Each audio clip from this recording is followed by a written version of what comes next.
Welcome student, diploma civil second year fourth semester, subject irrigation engineering.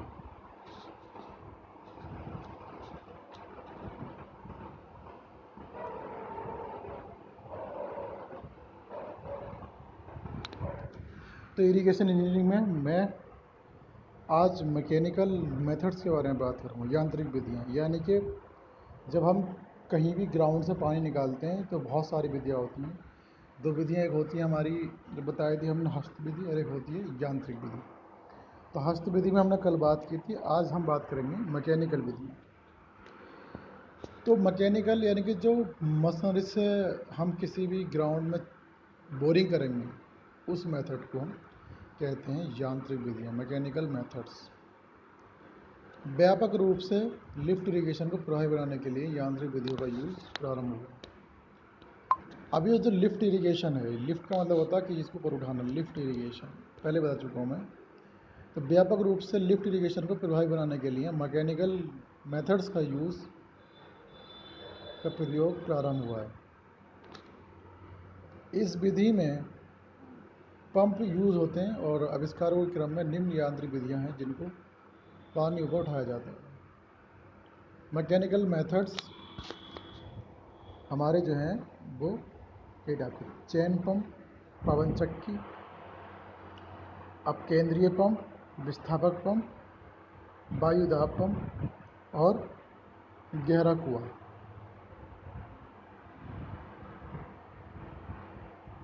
व्यापक रूप से lift irrigation को प्रभावी बनाने के लिए मैकेनिकल मेथड्स का यूज़ प्रारंभ हुआ। इस विधि में पंप प्रयोग होते हैं। आविष्कारों के क्रम में निम्न यांत्रिक विधियां हैं जिनको ऊपर उठाया जाता है: चेन पंप, पवन चक्की, अपकेंद्रीय पंप, विस्थापक पंप, वायुदाब पंप, गहरा कुआं पंप या नलकूप।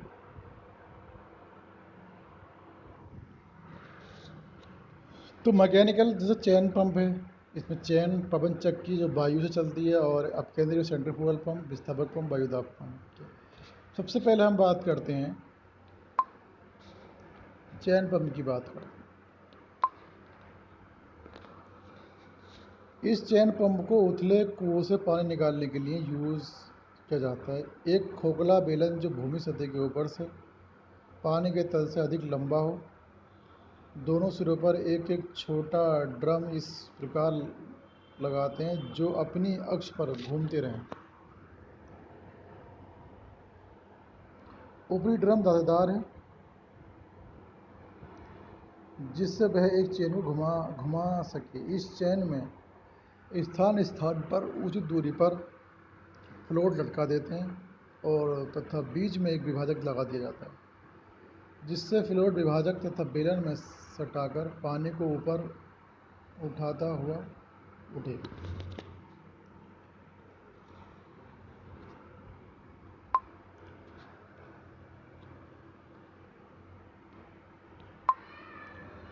तो ये हमारे ऊपरी ड्रम है, इसके ऊपर ये सिलेंडर लगा हुआ है जो नीचे से खुला है।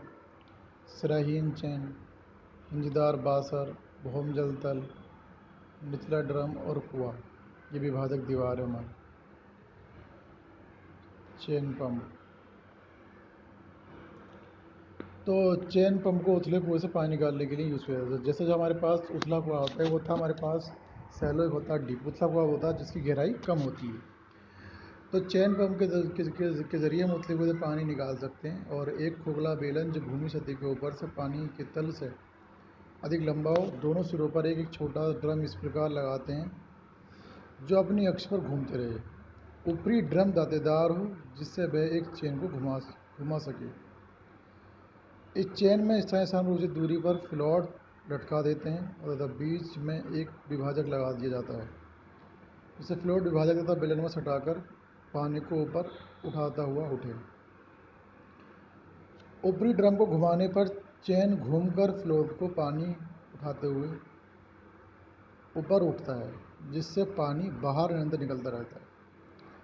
फ्लोट से पानी निरंतर रिसने के कारण पानी कुएं में वापस पहुंच जाता है जिससे निकलने वाले पानी की मात्रा कम हो जाती है। ड्रम को हाथ से घुमाने के कारण गति तीव्र नहीं होती तथा पानी के टपकने से इसकी क्षमता और भी घट जाती है। फ्लोट से पानी निरंतर रिसने के कारण पानी कुएं में वापस पहुंच जाता है। जो फ्लोट है ना, उससे पानी वापस आता रहता है। इसे निकलने के बाद पानी की मात्रा कुछ कम हो जाती है और ड्रम को हाथ से घुमाने के कारण गति तीव्र नहीं होती।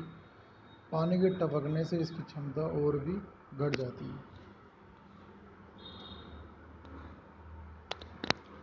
अब आता है पवन चक्की।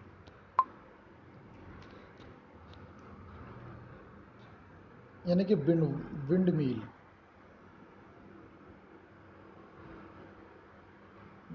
ये मील हुआ, विंड मील। कार्य और आविष्कार द्वारा पवन चक्की से लिफ्ट इरिगेशन कार्य लिया जाता रहा। इस विधि द्वारा केवल सीमित क्षेत्र में ही सिंचाई की जा सकती है। ये चक्की पवन दाब से चलती है और जल सोर्स जहाँ से पानी उठाना है, किनारे इस बात की ऊंची मचान बनाते हैं जिसके ऊपरी सिरे पर एक पहिया लगा है, जिसमें बड़ी बड़ी पंखुड़ियाँ लगा दी जाती हैं जो हवा के हल्के प्रवाह से पहिए को घुमाती हैं, जिससे गियर गरारी द्वारा ऊर्ध्वाधर सापट घूमती है और ये सापट निचले भाग में लगे रेसिप्रोकेटिंग पंप के साथ जुड़ा रहता है। पंप के निचले भाग में लगे हुए चूसक पाइप, सक्शन पाइप, स्टेनर जो पानी में डूबा रहता है, से पंप के चलने पर पानी ऊपर खिंचता है। जो पंप के ऊपरी भाग में लगे डिलीवरी पाइप से बाहर निकलता है। इस पानी को एक बड़ी टंकी में इकट्ठा कर लेते हैं जिससे आवश्यकता पर बूलों को सिंचाई भेज दिया जाता है। पवन चक्की क्या है, इसका फिगर दिखा रखा है पवन चक्की का। तो इसको खर्चा बहुत कम आता है। इसमें ये पंखुड़ियाँ अब विंड का अगर प्रेशर आता है तो ये पंखुड़ियाँ हमारी घूमती है। यदि पंखुड़ियाँ घूमती हैं तो मंचिका, प्लंजर, छड़, जलप्रदायक, तो उस हिसाब से हमारी यहाँ मोटर घूमने लगती है और सक्शन पाइप के ज़रिए हमारा पानी ऊपर आने लगता है और इस तरीके से हमारा जो है विंड मिल के ज़रिए किसी भी ग्राउंड लेवल से हम पानी उठा सकते हैं।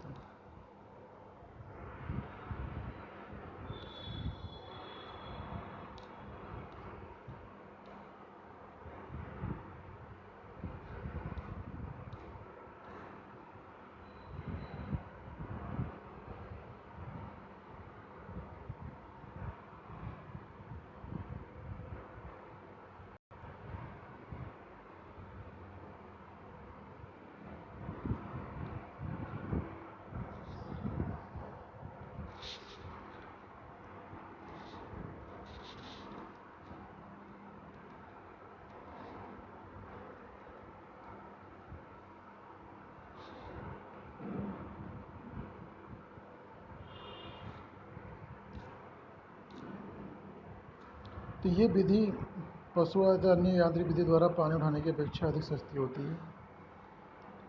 इसकी प्रारंभिक लागत बहुत अधिक होती है और इसमें किसी प्रकार की ऊर्जा की आवश्यकता नहीं है।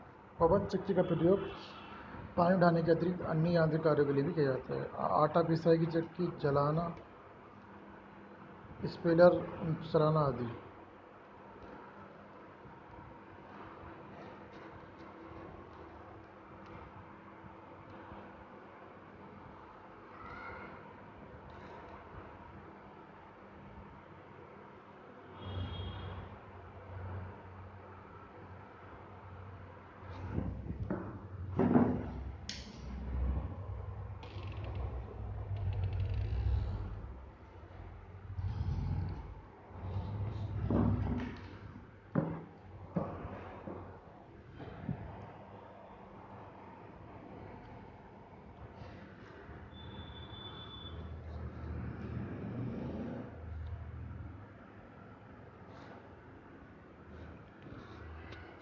तो ये हमारे पास एक पंप है, रेसिप्रोकेटिंग पंप।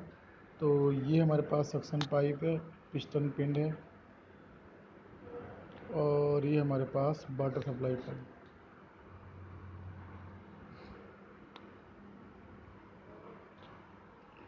तो किसी एक कुंडे के ज़रिए हमने पानी भर के उठाया और पानी ऊपर उठाने का ये रेसिप्रोकेटिंग पंप है। और जो हमारे पास पवन चक्की है, पवन चक्की आप समझते होंगे, जो पवन चक्की का मतलब है जो हमारी वायु से चलने वाली चक्की है। तो जब हम किसी भी एयर से इसकी पंखड़ियाँ मूवमेंट करती हैं तो बहुत ज़्यादा हमारी लाइट को, इलेक्ट्रिक पावर को जनरेट करती हैं, जिससे हमारी मोटर या जो भी इलेक्ट्रिक डिवाइस है वो ऑपरेट होने लगती है और जिसके ज़रिए हमारा पानी ग्राउंड लेवल से ऊपर की ओर उठने लगता है। तो पवन चक्की जो है ये हम बहुत टाइप से यूज़ करते हैं, चाहे हमारी पानी को उठाने के लिए हो या घरों के अंदर खाना बनाने के लिए हो या लाइट बनाने के लिए हो, बहुत ज़्यादा हम इसका यूज़ करते हैं। तो पवन चक्की के बारे में उन्होंने बताया कि विंड मिल, तो पवन चक्की के ज़रिए भी हम खेतों की सिंचाई कर सकते हैं। मगर ये सिंचाई हमारी जिस तरीके से हम पानी निकालते थे, एक लिखा था अभी यहाँ पे, केवल सीमित क्षेत्र में सिंचाई की जा सकती है। और इन्होंने बोला था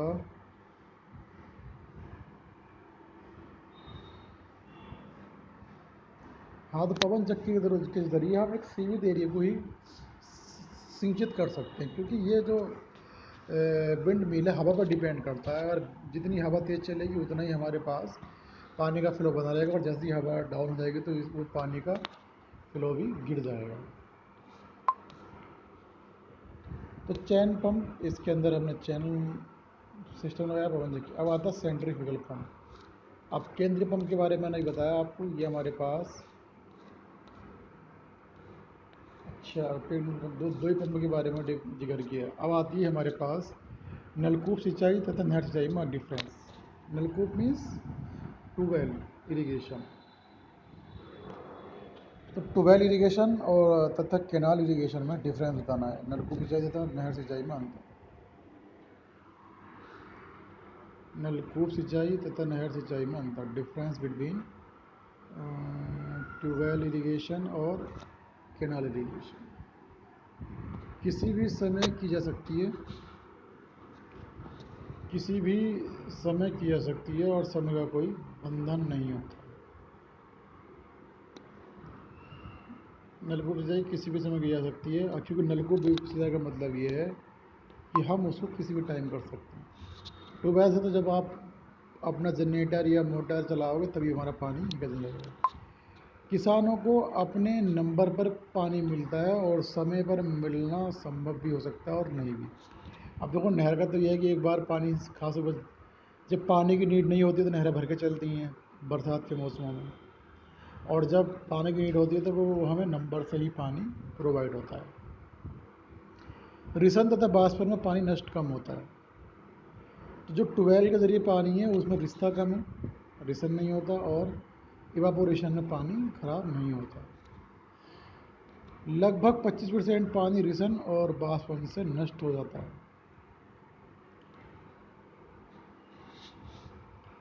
लगभग 25% पानी रिसन तथा बाष्पन से नष्ट हो जाता है। क्षेत्र जलग्रस्त नहीं हो पाता और जलग्रस्तता की संभावना बनी रहती है। क्षेत्र नलकूप सिंचाई में क्या है, क्षेत्र जलग्रस्त नहीं हो पाता, यानी कि जिस क्षेत्र से आप पानी लेकर जा रहे हो उस क्षेत्र में पानी नहीं भरेगा। जहाँ आपको पानी लेकर जाना है उस पर्टिकुलर उसी एरिया में पानी जाएगा। और जब नहर से आप पानी देते हो मेरे भाई, तो कहीं ना कहीं अगर मेरा खेत यहाँ पे और नहर हमारे यहाँ पे निकल रही है तो इस बीच में हम गूल से पानी लेकर जाएंगे, तो हो सकता है कहीं पर गूल टूट जाए या नहर टूट जाए तो वो पानी हमारा खराब हो सकता है और वो जलग्रस्तता की संभावना बनी रहती है। उबड़ खाबड़ आदि सभी क्षेत्रों की सिंचाई संभव है।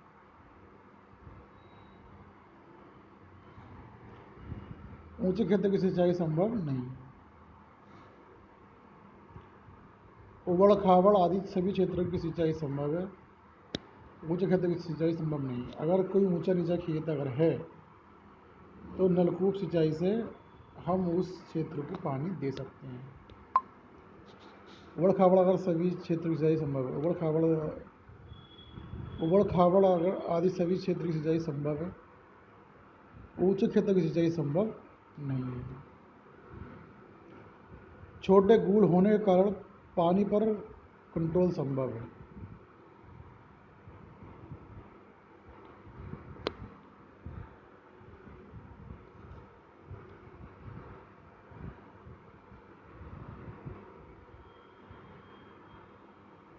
छोटे गुल होने के कारण पानी पर नियंत्रण संभव है। नहर खंड बड़े होने के कारण टूटने की संभावना होती है, जिससे जनधन की हानि होती है।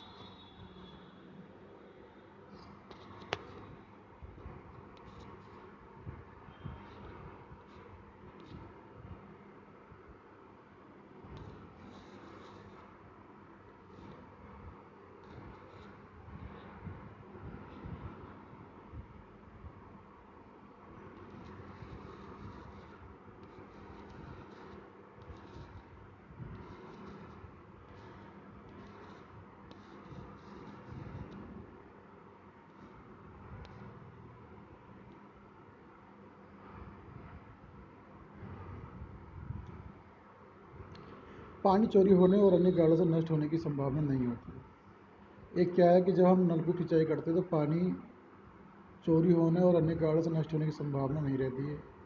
पानी को चोरी तथा अन्य कारणों से नष्ट होने की संभावना अधिक है। पानी में सिल्ट नहीं होती है। जो हमारा ट्यूबवेल का पानी होता है तो सिल्ट नहीं होती है, और पानी के साथ सिल्ट आती है जो भूमि को उपजाऊ बनाती है।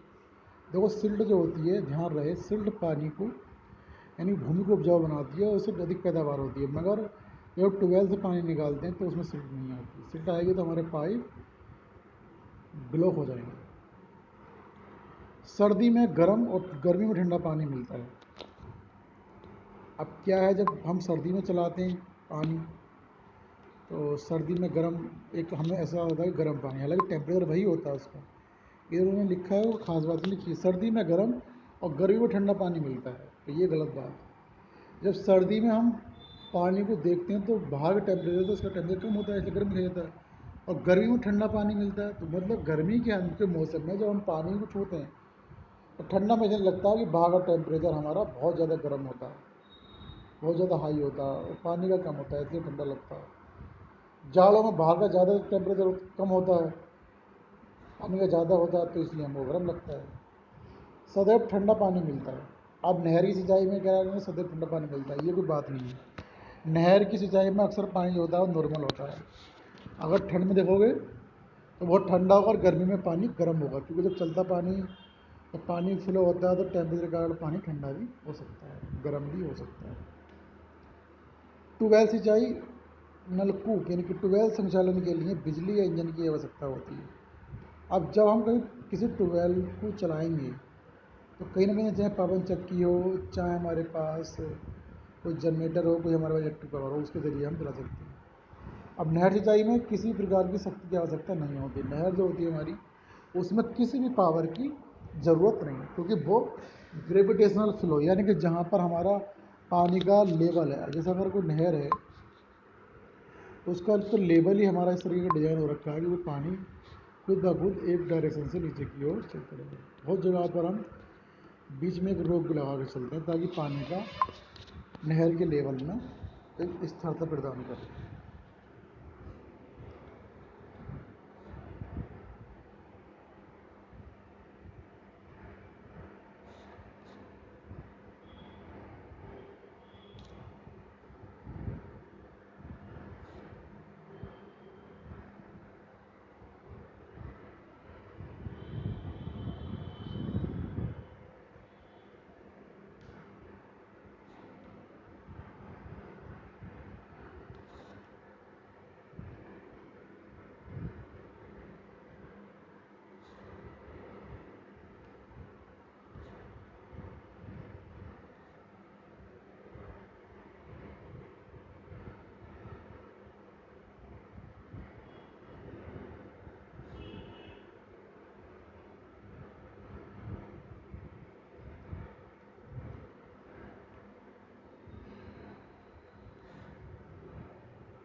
तो नलकूप सिंचाई नहर सिंचाई में डिफरेंस था। देखो ये आप सब जानते हैं कि जो हमारा ट्यूबवेल है वो सब लिमिटेड एरिया में और हम कभी भी पानी दे सकते हैं, और नहर जो है एक बड़े पैमाने पर डिज़ाइन की जाती है। नहर को डिज़ाइन करने में सेंट्रल गवर्नमेंट और स्टेट गवर्नमेंट का बहुत बड़ा रोल होता है, इसलिए वो बड़े पैमाने पर आप, और वो हर जगह पानी भी इसका पहुँचना पॉसिबल नहीं होता है।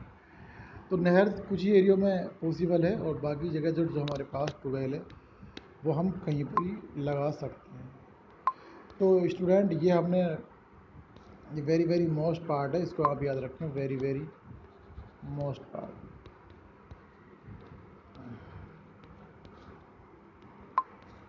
और इससे पहले हमारे पास प्रतिगामी पंप था,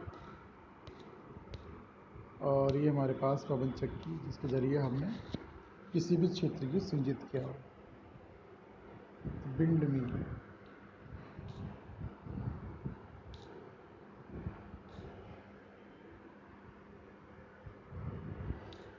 तो इरिगेशन इंजीनियरिंग में जो भी हमने पार्ट पढ़ा अभी तक, सब उन्हीं पार्ट में हम स्टडी करा है किस तरीके से हमें किसी भी क्षेत्र में सिंचाई करनी है। तो ये एक कुछ मैकेनिकल मेथड्स थे जो अभी इसमें खाली सिर्फ हमने दो पे बात करी है, बाकी पॉइंटों को आप खुद अपने आप पढ़ सकते हैं। सेंट्रीफ्यूगल पंप इसमें लगाते हैं, और जो भी मेथड हैं हमारे वो आप अपने हिसाब से नेट सर्च करके ही पढ़ सकते हैं। बहरहाल जो सिलेबस के अकॉर्डिंग कुछ पार्ट थे वो मैंने आपको बताए, तो बेहतर ये होगा कि कहीं ना कहीं अगर आप इसका नोट्स भी बड़े पैमाने पर नहीं बना रहे हैं तो थोड़ी सी फिगर ज़रूर मेंटेन कर लें।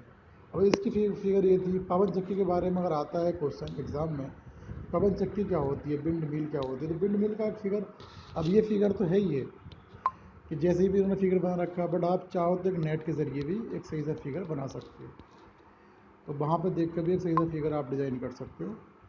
तो ये फिगरें जो होती हैं बहुत इफ़ेक्टिव होती हैं, इसलिए आपको चाहिए कि हर जगह फिगरों को शो करें।